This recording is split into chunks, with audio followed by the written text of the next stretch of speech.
और हमारे सहयोगी रतन नेगी जुड़ गए हैं, ज्यादा जानकारी उनसे ले लेते हैं। क्या कुछ अपडेट्स रतन आपके पास?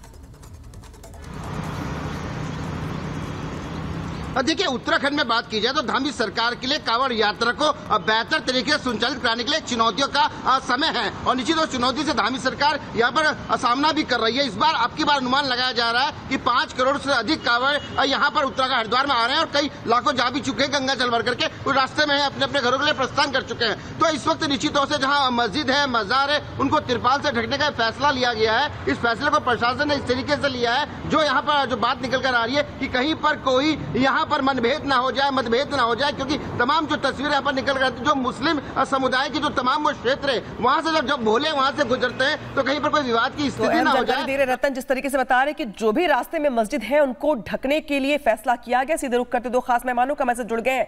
अच्छा, विक्रमादित्य साथी जुड़ गए हमारे साथ, मौलाना साहब भी उनके पास जाएंगे। पहले रुक करते विक्रमादित्य का। महाराज जी, जिस तरीके से उत्तराखंड प्रशासन की ओर से, यूके हरिद्वार प्रशासन की ओर से ये बड़ा फैसला किया गया है, हालांकि अब इस मुद्दे को लेकर राजनीति भी शुरू हो गई है, लेकिन कांवड़ यात्रा के बीच में इतना बड़ा फैसला जिससे लगता है कि 2 समुदाय के लोग प्रभावित होंगे, कैसे देखते हैं इसको आप?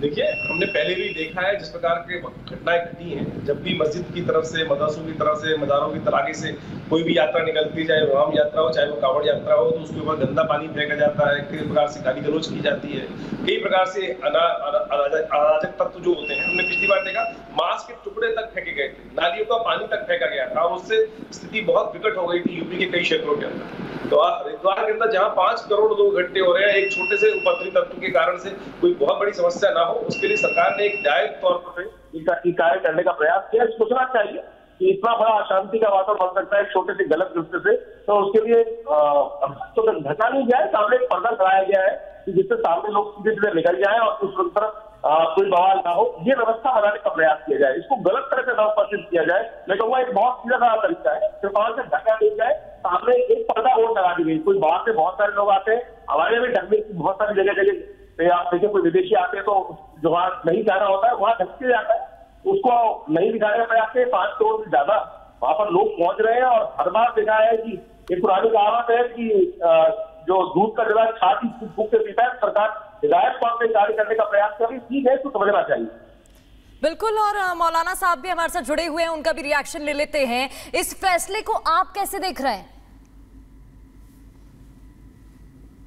मुझे तो लगता है कि 1 महीने के लिए सभी मुसलमानों को सरकार व्यवस्था करे, कहीं रेगिस्तान में जमा कर दे, पूरे भारत के मुसलमानों को 1 महीने के लिए कैद कर दे, सबसे अच्छा रहेगा। आज तक तो ये चीज देखा नहीं गया भारत में।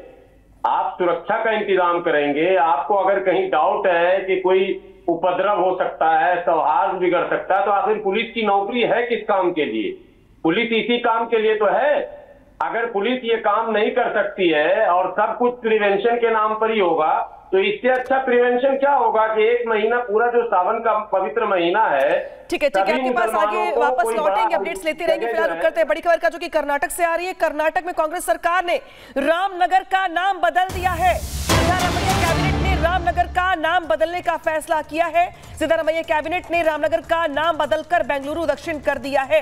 तो देखिए, जिस तरीके से कर्नाटक में रामनगर का नाम बदलकर अब बेंगलुरु साउथ कर दिया गया है। हालांकि इसके पहले आपको याद होगा कि इस मुद्दे को लेकर राजनीति भी खूब हुई, स्थानीय नेताओं की ओर से अलग मांग रखी गई और आज अंततः सिद्धारमैया सरकार की ओर से कैबिनेट में नाम बदलने का जो फैसला है वो पास कर दिया गया है। और अब बेंगलुरु में, कर्नाटक की जब बात करते हैं हम, तो कांग्रेस सरकार ने रामनगर का नाम बदलकर बेंगलुरु साउथ कर दिया है। प्रगति, ये बड़ा फैसला राम नाम को लेकर के और रामनगर नाम को लेकर के जो सियासत थी वो हम पहले से देख रहे थे, इस बीच नाम बदल गया है। बिल्कुल, इसको लेकर स्थानीय नेताओं की तरफ से तमाम प्रतिक्रियाएं भी सामने आ चुकी थी, राजनीति भी हो रही थी और अब ये बड़ा फैसला, बड़ी खबर, जहां कर्नाटक में कांग्रेस सरकार ने रामनगर का नाम बदल दिया है। ये बड़ा फैसला लिया है सिद्धारमैया कैबिनेट ने, रामनगर का नाम बदल दिया है और इसका नाम बदलकर बेंगलुरु दक्षिण किया गया है। तो इसको लेकर देखिए, पहले से ही चर्चा हो रही थी, पहले से ही सियासत भी देखने को मिल रही थी और अब ये बड़ा फैसला।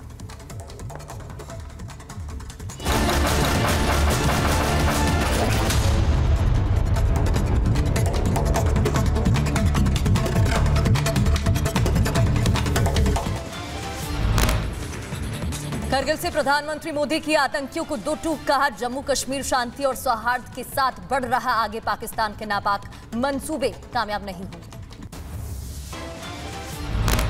मैं आतंकवाद के इन सरपरस्तों को कहना चाहता हूं कि उनके नापाक मंसूबे कभी कामयाब नहीं होंगे। सीएम योगी ने पाकिस्तान को सुनाई खरी खरी। कहा 1999 में दुश्मन देश पाकिस्तान ने छेड़ा था, भारतीय सेना ने इसका मुंह तोड़ जवाब दिया था और पाकिस्तान को च्युत किया था। पाकिस्तान को चारों खाने चित्त करके दुनिया के सामने न केवल बेनकाब किया। पीएम मोदी ने अग्निवीर योजना का जिक्र किया। कहा अग्निपथ का लक्ष्य सेना को युद्ध के योग्य बनाए रखना है। कुछ लोगों ने इसे राजनीतिक मुद्दा बना दिया। राष्ट्रीय सुरक्षा से जुड़े इतने संवेदनशील विषय को कुछ लोगों ने राजनीति का विषय बना दिया है। अग्निवीर योजना पर कांग्रेस नेता शिवशक्ति गोयल का बयान। कहा फौज में कुछ समय के लिए कोई भर्ती नहीं होता। इस देश का युवा कह रहा है कि अग्निवीर योजना जो है वो हमारे लिए लाभदायी नहीं है।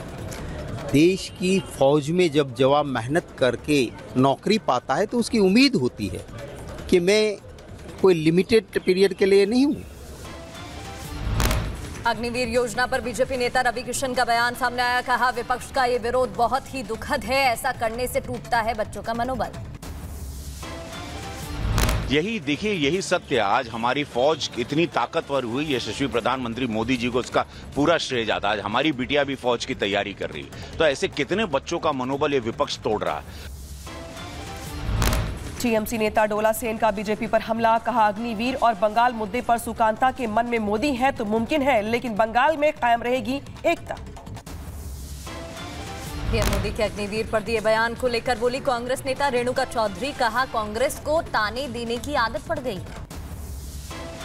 कारगिल दिवस जैसा दिन भी जाकर राजनीति का ये बोलकर कांग्रेस को ताने देने का तो हमें आदत पड़ गई, वो उनके सुन सुन के।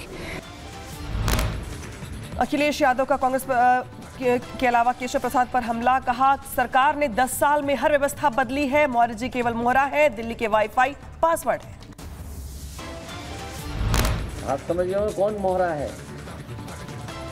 सुनने में आया कि मौर्य जी मोहरा है।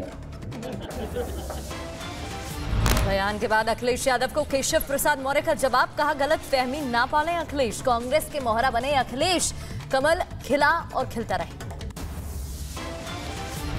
अखिलेश यादव का यूपी की कानून व्यवस्था पर बड़ा हमला। कहा यूपी में बड़े स्तर पर चल रहा है भ्रष्टाचार, यूपी में पुलिस और पुलिस को ही पकड़ रही है।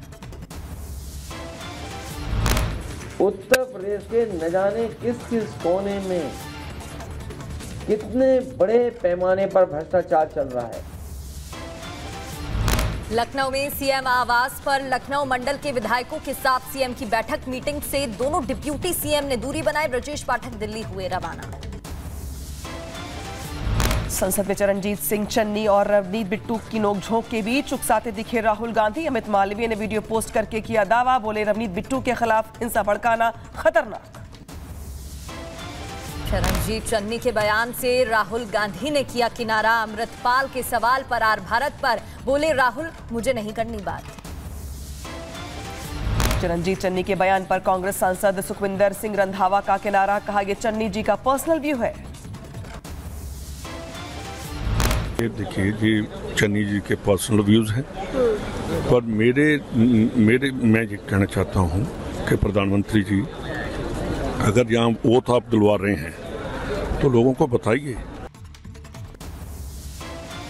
चरणजीत चन्नी के बयान पर बोले अमृतपाल के पिता तरसेम सिंह। कहा हम अन्य सांसदों से पंजाब के अधिकारी के लिए आवाज उठाने की अपील करते हैं। बजट में पंजाब के साथ जो किया गया वो गलत है।